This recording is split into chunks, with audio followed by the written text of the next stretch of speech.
definition of the word jihad. The African-American convert Amina Wadud-Mushin, a pioneer of Quranic exegesis, exemplifies that combination of theologizing and activism. In her book, Quran and Woman, Wadud-Mushin maintains that the differentiation of gender roles, the difference in status between these roles, and the concomitant difference in power between women and men in Muslim society are built on the patriarchal interpretations of the story of creation. Therefore, she has revisited the story of creation. And you see that in my paper. She is also a co-member of Sisters in Islam, an organization formed in Malaysia in the 1980s. It is a progressive Islamic feminist group composed of women of different ideological strands whose aim is to rethink Islam and women's rights. To bring about Muslim women's advancement and gender equality, CIS adopted 4 categories. 1, research and interpretation of textual sources of Islam. 2, advocacy for policy and law reform. 3, awareness raising and public education. And 4, strategic planning and policy formulation. Very, very practical approach. Safi points out that although there is a variety of subgroups whose opinions and modes of argumentation differ to some extent from one another within the category suggested by the term progressive, all those opinions and modes of argumentation are held together by the effort to create an effective synthesis of modernity and traditional Islamic foundations around 3 key issues: social justice, pluralism, and gender justice. And gender justice. There's no justice here, but never mind. There's no justice. Bishop Josiah Hoerson yesterday stressed in his presentation. Ferren. He was fearful. I mean.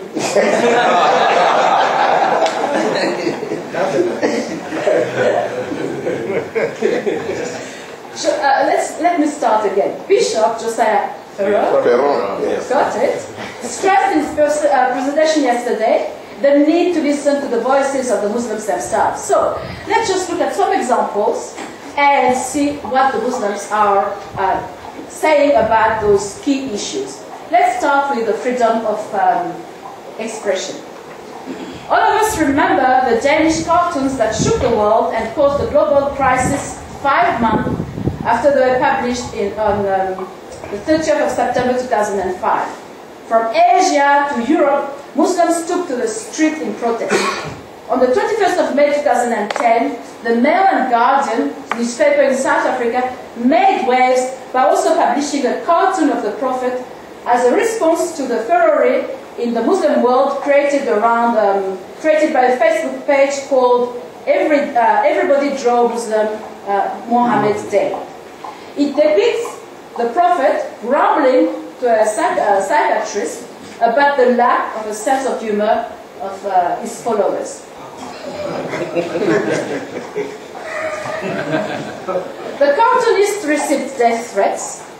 The Muslim Judicial Council President Ishan Hendricks called the cartoon provocative, and progressive Muslims, being true to their position and their word, defended the freedom of expression.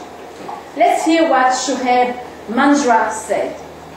He said, the predictable hysterical response from certain sections of the Muslim community arising from the publication of Zapiro's cartoon completely lacks proportion to the nature of the cartoon. By the way, Zapiro is Jewish. Inspired by clergy bent on consolidating their position as guardians of the faith, the masses have responded with gusto. The cartoon is in fact amusing and an appropriate comment on the Muslim community. The current reflects reaction to any perceived slight to Islam. Muslims or the Prophet is simply an invitation to any natter to get worldwide attention. But Zapiro is no natter. He is a progressive and respected cartoonist, activist, and social commentator. To put limits on his art is to remove the very essence of who he is and what it does. It would be a sad day for our country if Zapiro was silenced either by Muslims or others. To put boundaries on his criticism will only result in those boundaries constantly changing. Today, the Muslims are out of bounds, tomorrow, the Jews, and then the ANC or government. We should rather encourage more critical choices and take the criticism in the spirit of Zapiro, an ethical, moral, principled, and compassionate voice in a barren landscape. Another progressive Muslim, Abdul Kader Tayo from the University of London, Cape Town, added his voice. He asked the question, is the Prophet Muhammad special? And he's talking as a Muslim here. The latest Zapiro cartoon seems once again to put this question in the public domain.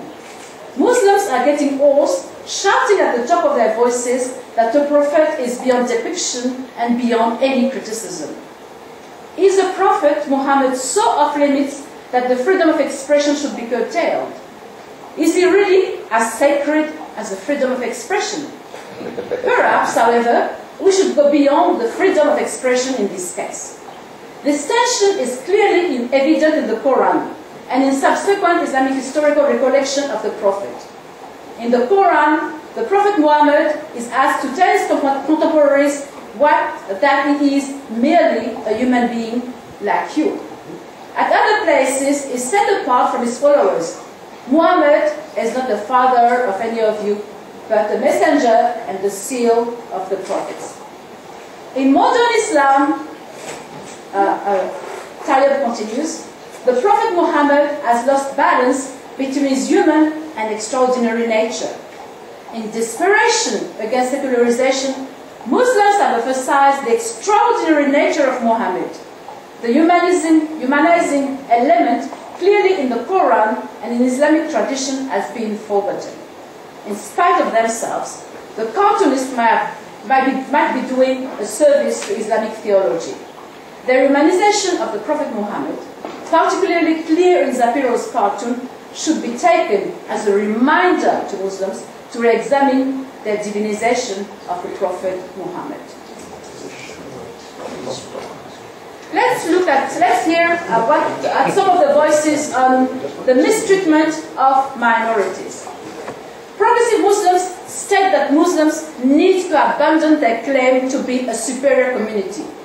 They argue that the restriction of full citizenship to Muslims was not an original precept in Islam. This is what they say. Progressive Muslims rely on values and sets of beliefs that give an equal space for the other to exist and live among Muslims, and assume eternal responsibility regarding the dynamics and perpetuation of the politics of oppression and discrimination against the other in every Muslim society. What do progressive Muslims say about social justice? And again, this is a quote from one of my favorite progressive Muslim scholars, Farid Isaac. While I can, for example, be in solidarity with a male black worker in respect of the exploitation that he experiences at work, I ought to be in solidarity with his abused wife in the home context. While I can be in solidarity with the Muslim male who has been racially or religiously profiled at airports, I can be in solidarity with a marginalized Christian who lives in the same country that the Muslim male comes from. What do they say about the statement that we often hear that Islam is a religion of peace and tolerance? This is what Omid Safi says. Many Muslims have also emphasized that there are great strands of tolerance in Islam that must be articulated more clearly. I beg to differ. I'm not interested in teaching or preaching tolerance. Naturally, I don't want to see us kill and oppress each other. But words are powerful vehicles in shaping our thoughts, and there are often many layers of meaning embedded in words. The connotations of tolerance are deeply problematic. Allow me to elaborate this point. The root of the term tolerance comes from